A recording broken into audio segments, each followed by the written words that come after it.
Released before the beaten-up renaissance, which I guess we can all agree started with the release of River City Girls 1 and Streets of Rage 4, Wulverblade is often overlooked by the fans of the genre. I mean, I'm living proof of that since it took me 3 years to talk about the game, but as they say, better later than even later or something. Hello my friends and welcome to The Flying Kick, I am Savino, and today we will talk about one of the best beaten-ups you didn't play.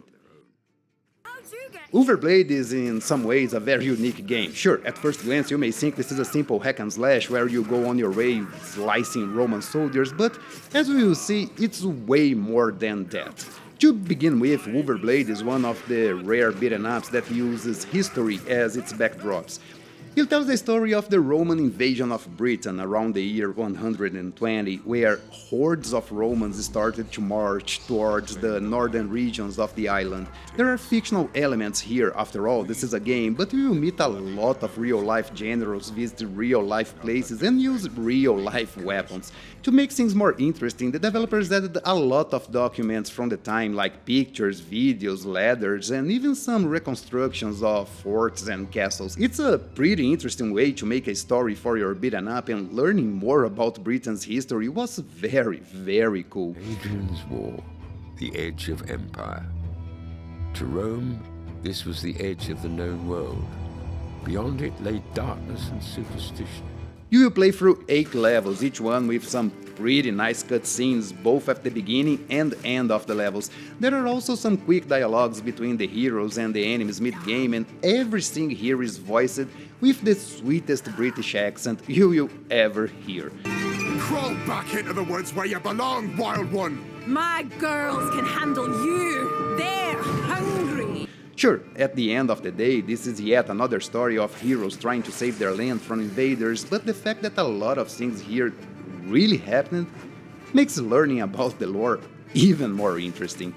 And of course, more than the story, the game is also visually impressive. Characters are big and well animated, although we will discuss more about that later, and the backgrounds not only are alive, but are expansive and pretty varied.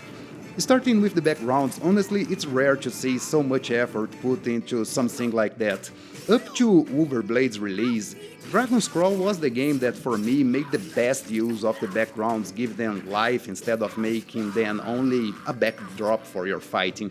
But Wulverblade takes it to another level. Not only the levels are full of movement and life, but you will also see some battles taking place on them. And I'm not talking about repeating silhouettes doing repeated actions, oh no. I'm talking about full-blown fights with a beginning and a resolution. It's pretty awesome. You can see enemies running around preparing traps for you, and you can see your allies chasing enemies around and encouraging you to keep going. It's an amazing experience, and it makes you feel like you're in a battle that is alive with outcomes that are beyond your reach. It's incredible.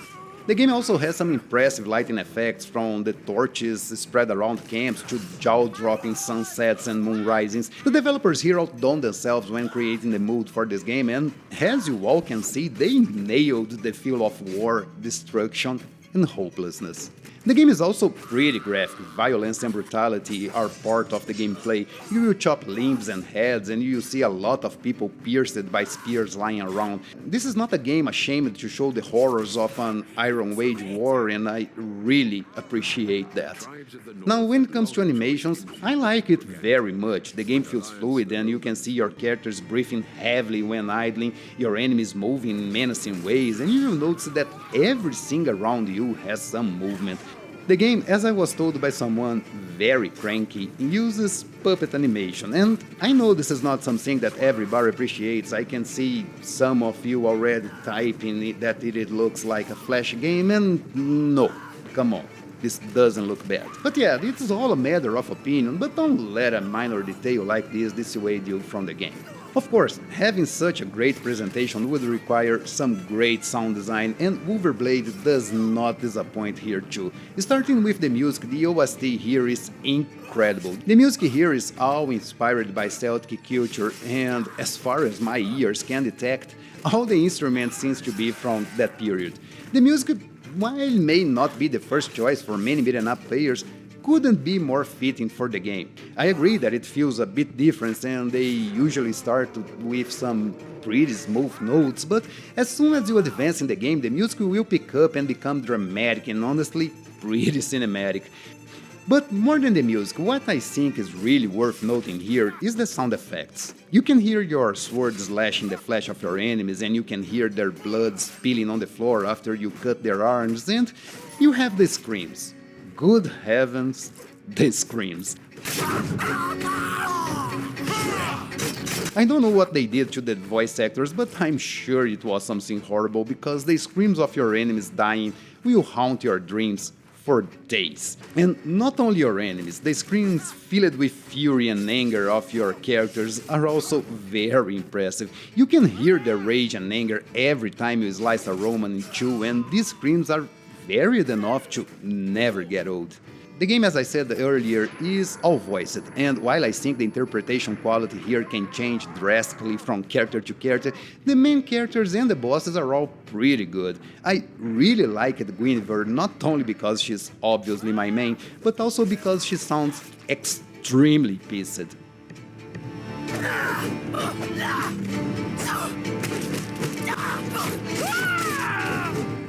Gameplay-wise, Wulverblade is your typical arcade beat'em up. You have 8 fairly large levels, 3 characters to pick, 2 simultaneous players, and 2 levels of difficulty, easy and normal.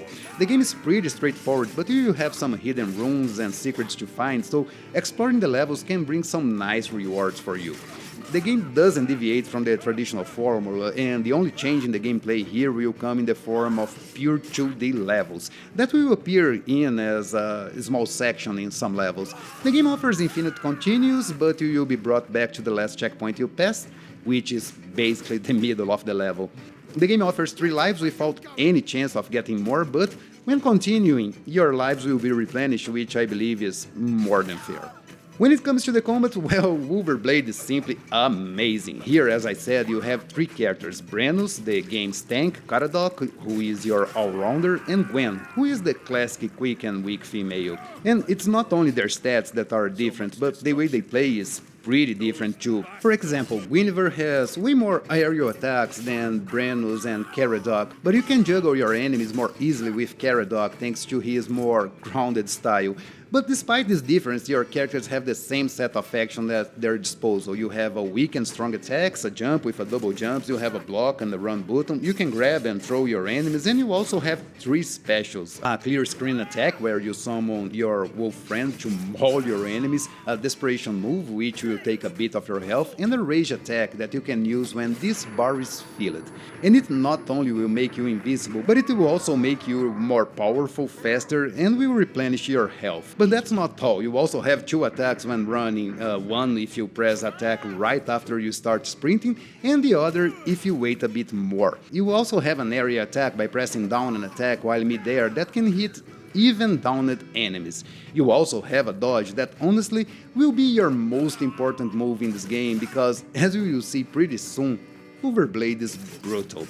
You can add some variation to your basic attack too by pressing up and attack in the middle of your basic combo to throw your enemies up. It's possible to juggle them around if you time your attacks right. I mean, this is no Streets of Rage 4 where you infinite your enemies, but the level of freedom when juggling here is pretty good.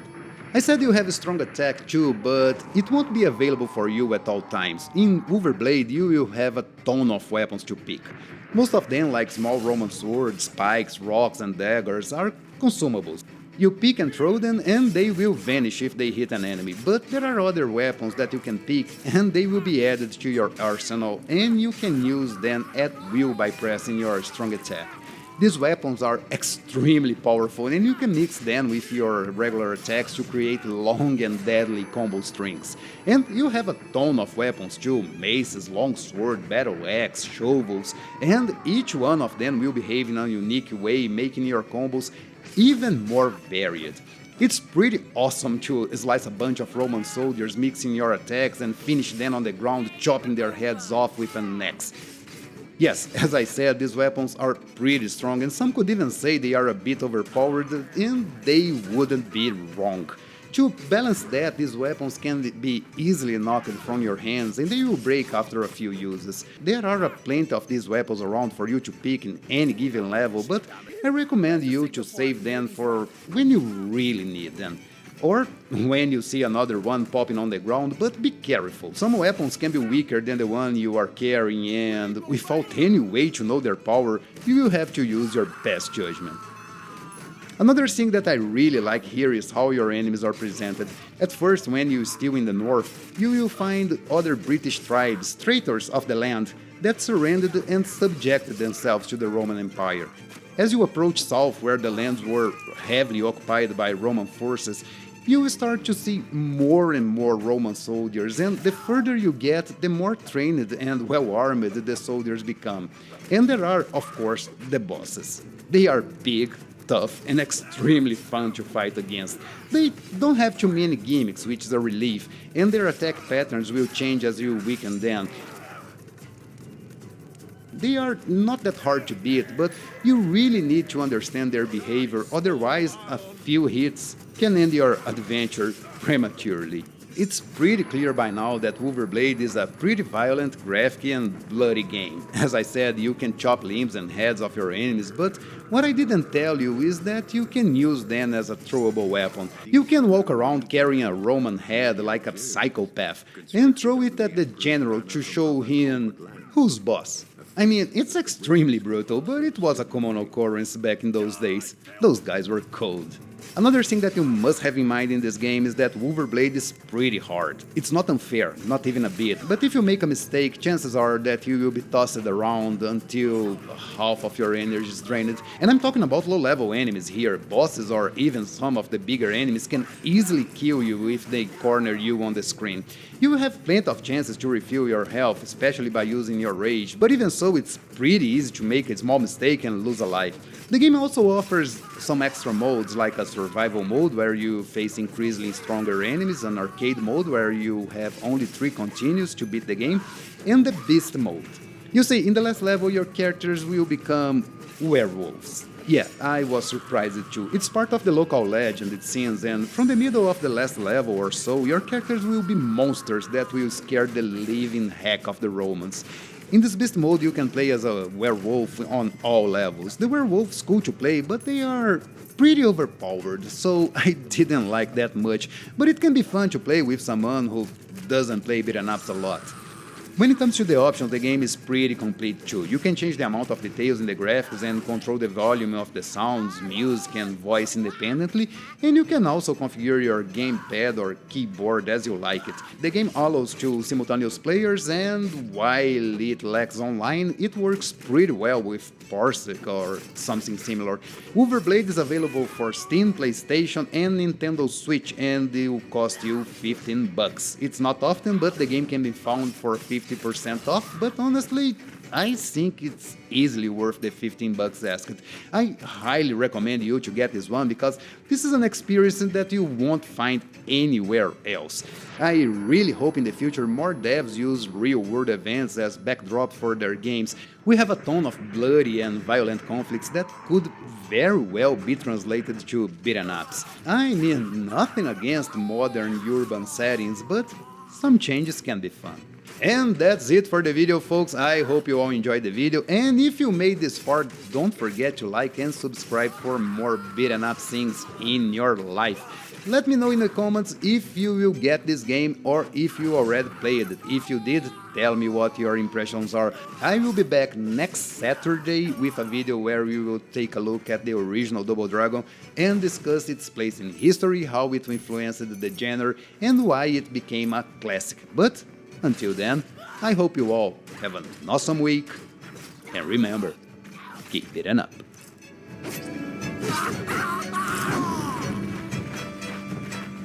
Should have known these monsters couldn't be civilized.